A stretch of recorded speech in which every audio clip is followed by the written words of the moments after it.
You're in tune to the Paperflip Real Estate Podcast. So you got some cash saved up and you're standing at one of the biggest financial decisions of your life. Should you finally buy your first home here in Chicago, or should you make a smart move and buy an investment property instead? You're not alone in feeling stuck.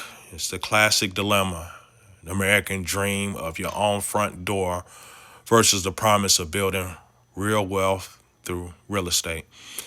In this video, we're going to break down the game plan for both of those options, but more importantly, we're going to shine a light on the serious risk in the Windy City that you absolutely cannot afford to ignore.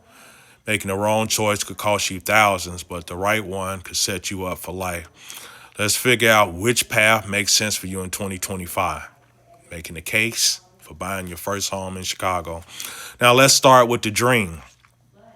Buying your own place. This is more about just owning four walls. It's about setting down roots, creating space that's 100% yours, and building a life in the city you love. The emotional pull is huge, but let's get practical. First things first, you have to get your finances in order, and that starts with a mortgage pre-approval. Now, as of mid-2025, a 30-year fixed rate in Illinois has been hovering around the high sixes. In that pre-approval letter is your first real world gut check. Tells you exactly what you can afford. Next, you have to understand the real cost of owning a home here. It's not just your monthly mortgage payment. Chicago is famous for its high property taxes. Illinois has the second highest property tax rate in the country, and while a city-wide hike was avoided in 2025, you can still expect an effective rate of around 2.2%, which is more than double the U.S. average. And on top of that, you have to budget for insurance, maintenance, and maybe even an HOA fee if you're looking at a condo. Then the fun begins, the actual house hunt. Chicago is a city of neighborhoods, and your lifestyle can change completely from one neighborhood to the next. Are you looking for the quiet, tree-lined streets of Lincoln Park or the Gold Coast? Or is it the trendy industrial vibe of the West Loop? Each neighborhood has a different feel and a different price.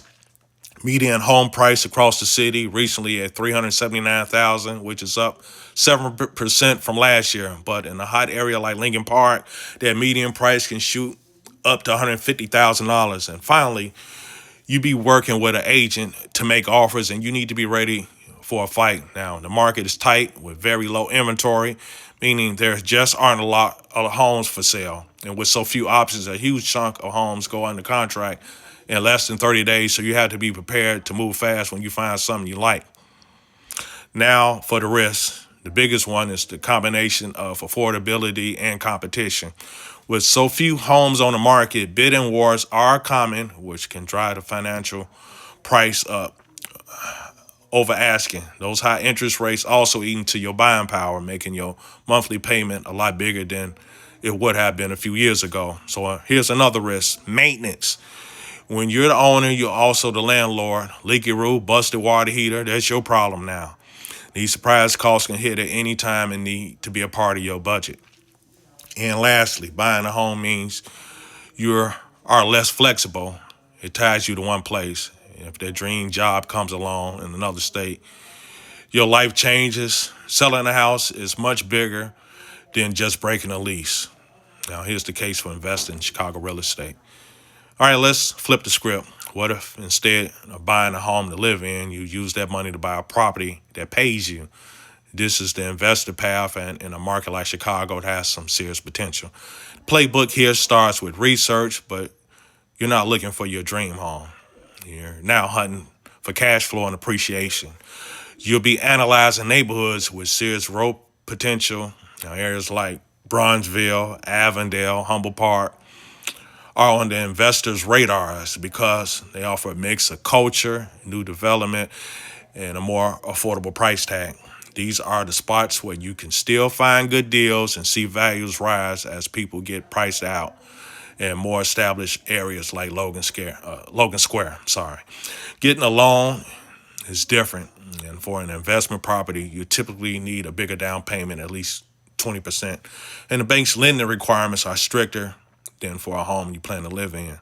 The interest rate might be a little higher as well. Take that in consideration. Then you have to pick the right property. Chicago is a gold mine for multifamily buildings, those classic 2, 3, or 4 units. These are perfect for the house hacking strategy, which we're going to get into in a minute. You can also look for a turnkey property that already is fixed up and has tenants in them, giving you income from the first day. Most important step is running the numbers. You have to be meticulous and account for Chicago's high property taxes, the insurance, potential vacancies, and the upkeep to make sure the property will actually make you money. You also have to know Chicago's landlord-tenant laws inside out because they are very pro-tenant, and one mistake can be incredibly expensive. So what's the payoff? Chicago's rental market is incredibly strong. A slowdown in the new apartment construction has also collided with high demand, creating a huge opportunity for landlords to get strong rental income and build long-term wealth. So depending on the neighborhood, average rent for a 2-bedroom can be anywhere from $1,500 to $2,500 a month. But investing has its own set of major risks. First, market changes. It's a hot market right now. Real estate moves in cycles. Now, a downturn could hurt your property's value and what you can charge for rent. Then there's vacancy. Now, every month a unit goes empty, you bleed money. While vacancy rates in Chicago are low right now, around 3.2% for more affordable apartments, you have to budget for the possibility of an empty unit between tenants. And don't forget, being a landlord is a real job. It means answering calls about clogged toilets, finding repair people, and dealing with disputes. You can hire a property manager to handle it, but their fee, usually 8 to 10% of the rent, cuts directly into your profit. And finally, real estate isn't liquid. And if you need cash fast, you can't just sell your property in a day. It can take months to find a buyer and close out a deal. So here's the hybrid approach: house hacking with a Chicago 2-unit or 4-unit.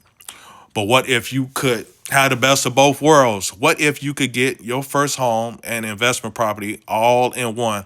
That's the magic of house hacking, a strategy that feels like it was invented for Chicago's neighborhoods. Now, the idea is simple. You buy out a multi-family unit building, like a 2 or 4 unit. You live in one of the apartments and you rent out the others. It's the ultimate hybrid strategy. Here's why it's so powerful. First, you get the amazing financial benefits of being the primary owner. And because you live in there, you can also get loans with a tiny down payment, sometimes as low as 3.5% with a FHA loan and a better interest rate. And second, your tenants are helping you pay down the mortgage. The rent you collect from the other units can seriously reduce or sometimes even completely cover your entire monthly housing costs. You could live for cheap or even free, all while building equity in a valuable asset.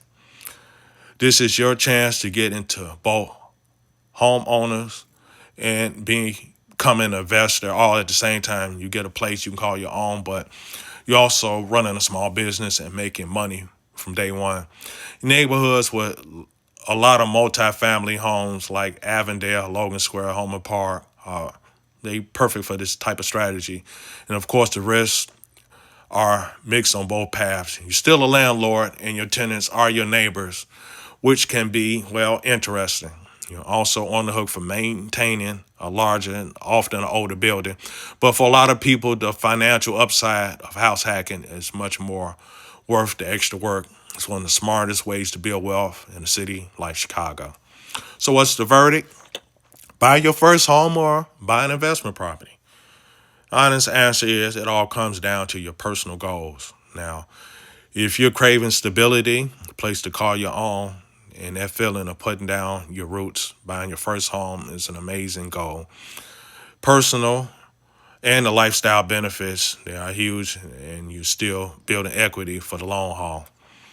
If you're driven by financial growth, creating passive income, and using your money to build more than just wealth, then a pure investment property is probably the smarter play. The Chicago rental market is offering huge opportunities for investors who know exactly what they are doing. And if you are ambitious and don't mind a little extra hustle, the house hacking strategy gives you a powerful way to do both at the same time.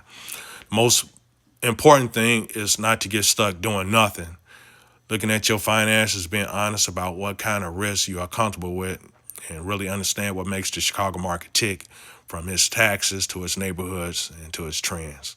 Well, this is a massive decision, and you don't have to figure it out on your own. If this breakdown helped you, do me a favor and hit that like button and subscribe for more real talk about the Chicago market.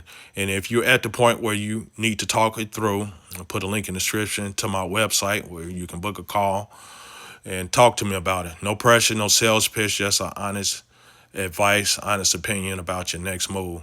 Thanks for watching, checking out this channel. This has been Lloyd for Real Estate.